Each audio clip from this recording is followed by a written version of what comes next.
She lives alone in a quiet cottage, wrapped in violets, with moss-covered steps and rose petals scattered across the windowsills. And each day, just as the sky turns pale and the hush of stillness begins to settle, Elira begins her gentle ritual. She steps outside with a wicker basket and a tiny flame in her thumb. Like a secret she keeps close to her heart. Then, without speaking a word, she begins to light her lanterns. They hang from tree branches, woven into the edges, nestled among lighted planks, resting gently on stones. Each lantern is small, simply made of frosted glass and copper wire, glowing with gold and shimmer. Feels like warmth on your skin. One by one, she lights them, not quickly, never rushed. Every touch is thoughtful, every flicker intentional, and soon the entire garden is bathed in a quiet golden glow.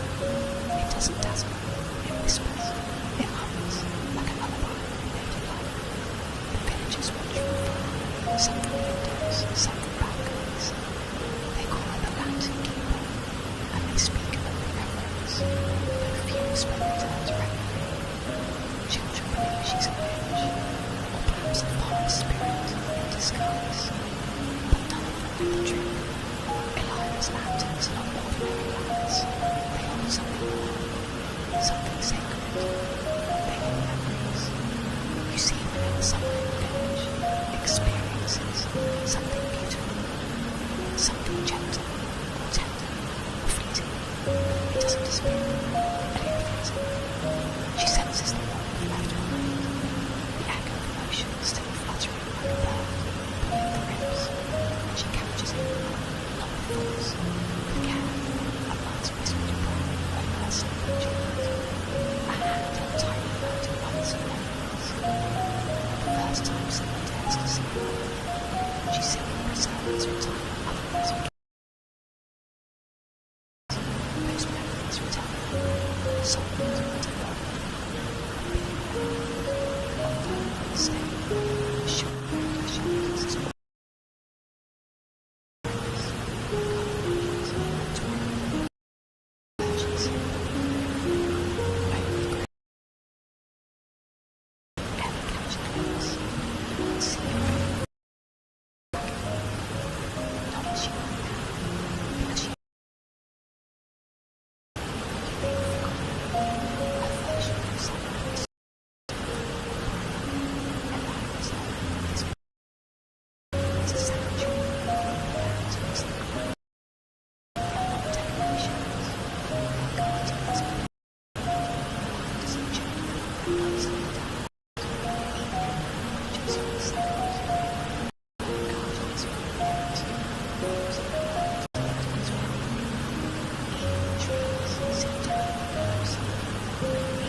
Resting, the kind of quiet where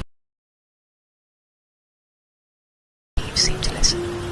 Elira moves with the same, her hands steady, her breath. She checks the lanterns one by one, each too bright, not too dim, just in a hush within the hush. She doesn't look up ahead, noticing that's deep. A girl, maybe 10, maybe young, eyes wide. She says nothing between things. doesn't speak. Not yet. The girl walks forward, carefully. Her voice comes like a feather dropped into still, almost like the work sung through honey.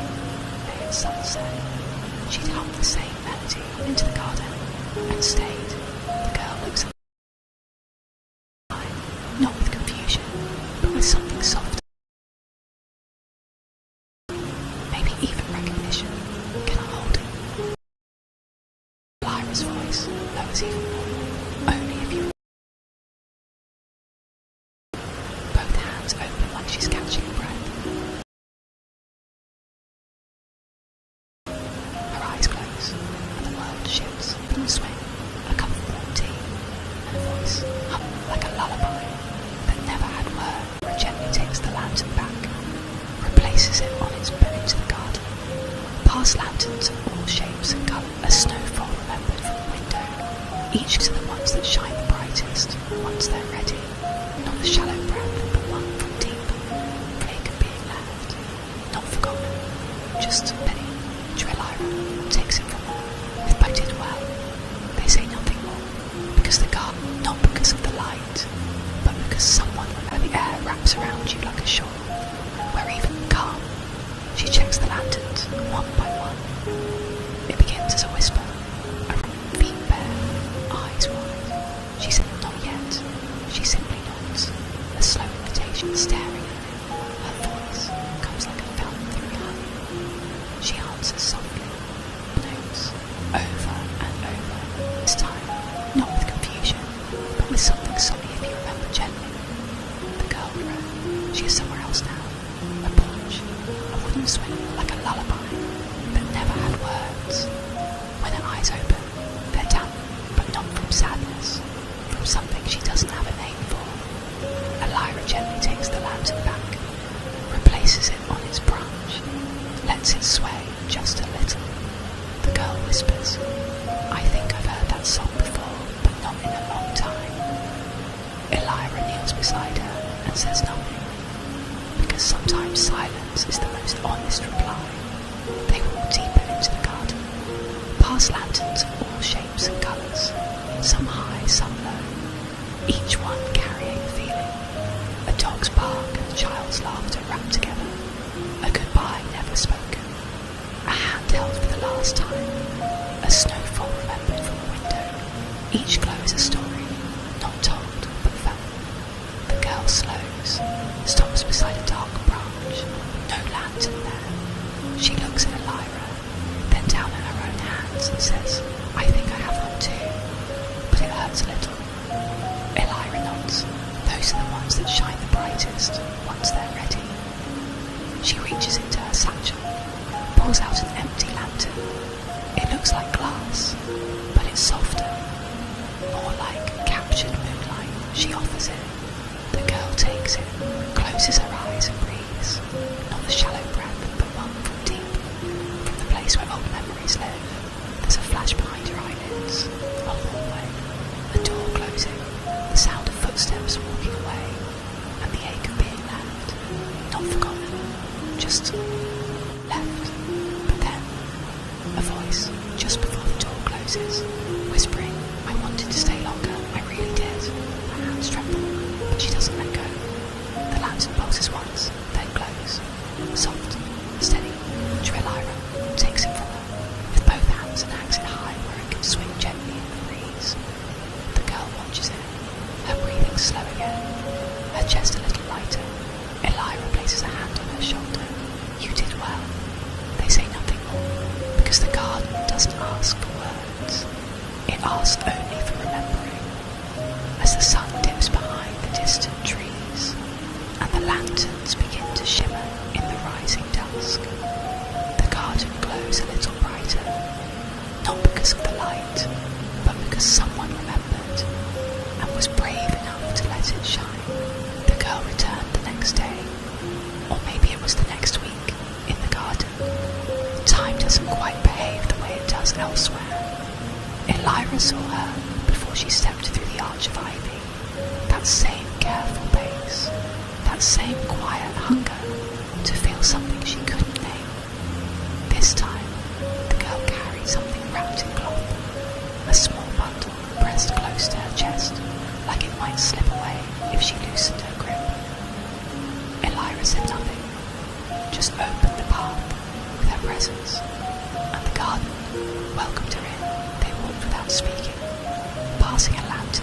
that sang with wind chimes, another that held the scent of burnt toast and laughter.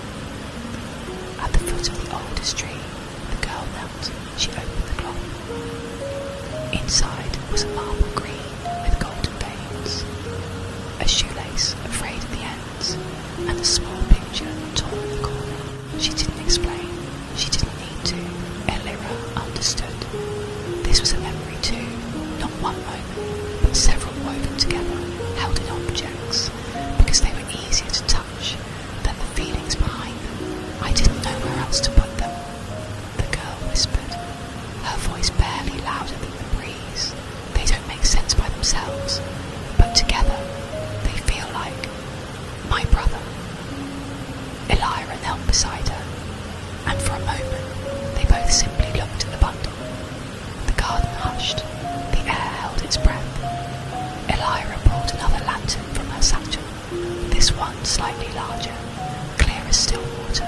Would you like to try? The girl nodded and began placing the objects inside. First the marble. It rolled in with a soft clink, then the picture, then the lace. As they settled into the base of the lantern, the glow began slowly, not sudden, like light gathering at the edges of a storm. Then warmth, not heat, but warmth, like sitting near someone who once made you laugh when you didn't know you needed it. The lantern pulsed once, then glowed steady gold, with faint threads of green.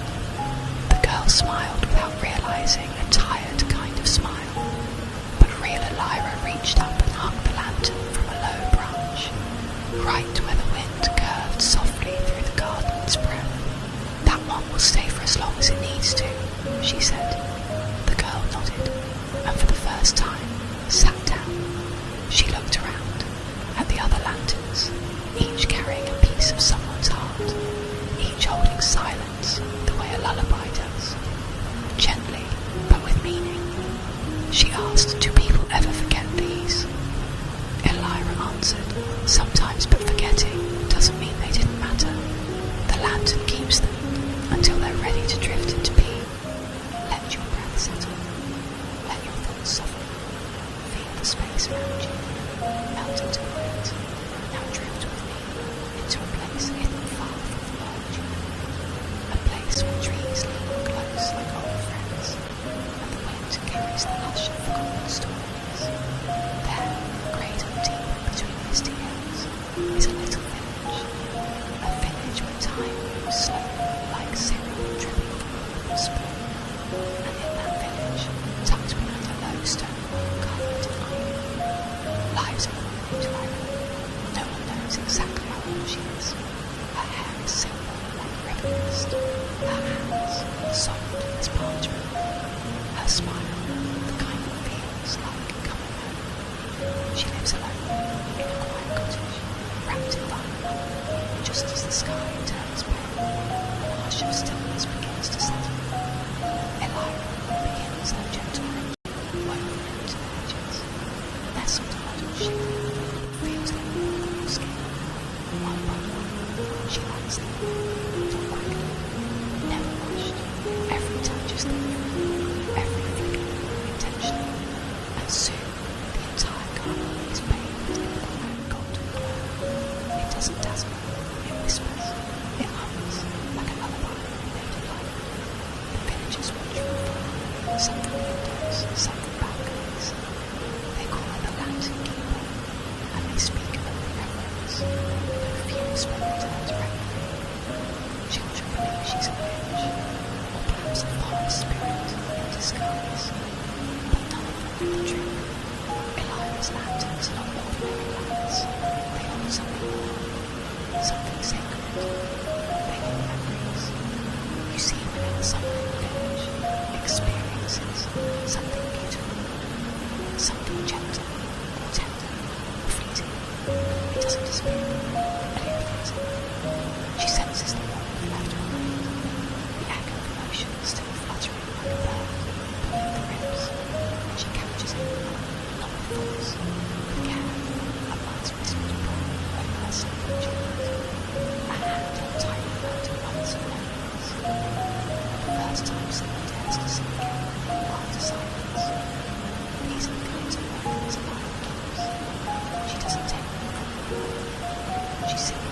memories return, other things forget.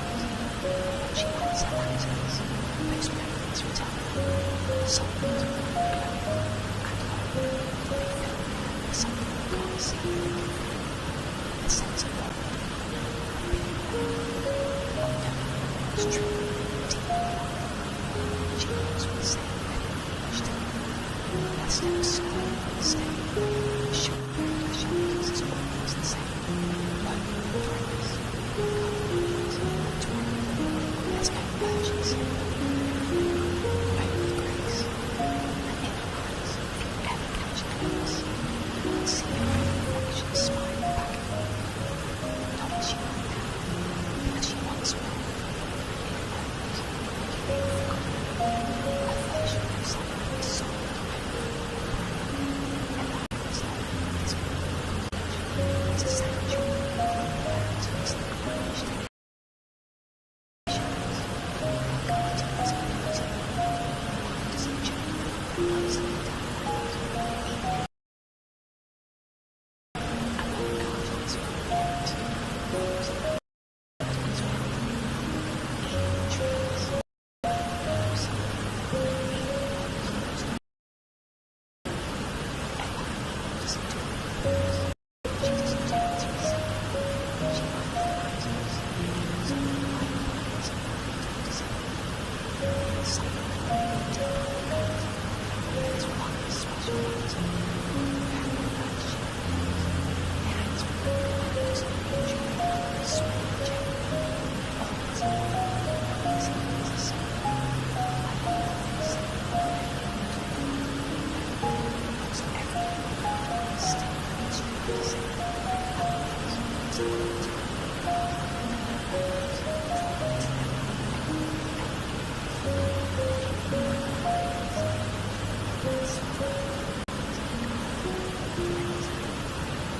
The garden is quiet, not silent, just resting, the kind of quiet where the air wraps around you like a shawl, where even the leaves seem to listen. Elira moves with the same rhythm as always, her hands steady, her breath calm.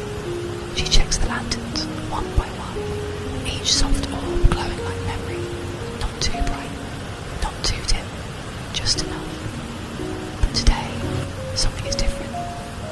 It begins as a whisper, a rustle, a hush within the hush.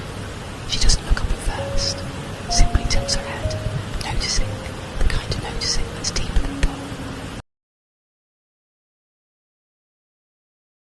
A girl, maybe 10, maybe younger, hair like a field of late summer, feet bare, eyes wide. She says nothing, only looks at the lanterns and Elira, and the way